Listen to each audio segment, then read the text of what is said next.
యెహోవా కొరకు కనిపెట్టుకొనుము, ఆయన నిన్ను రక్షించును.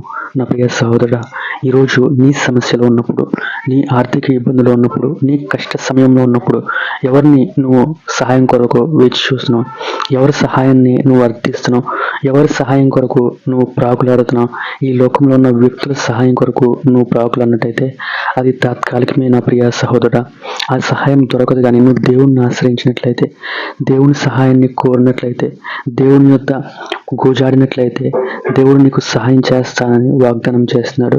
యెహోవా కొరకు కనిపెట్టుకుని వారిని ఆయన రక్షిస్తాడు అని దేవుని వాక్యం సెలవిస్తున్న ప్రియదేవుని బిడ్డ, ఈరోజు శత్రువుల చేత చిక్కబడి ఉన్నావేమో, శత్రువుల చేత బంధింపబడి ఉన్నావేమో, నేను నాశనం చేయడానికి నా అన్న వారే నీ ప్రయత్నాలు చేస్తున్నారేమో. నా ప్రియ సహోదరుడా, ఏది ఏమైనా కానీ ఈ లోకంలో ఉన్న సహాయం కాదు, కానీ పైనుంచి వచ్చే సహాయం మీద ఆధారపడు, దేవుని సహాయం మీద ఆధారపడు. ఈ లోకంలో సహాయం కన్నా గొప్ప సహాయం దేవునికి చేస్తారు గనక దేవుడి యందు విశ్వాసం ఉంచు.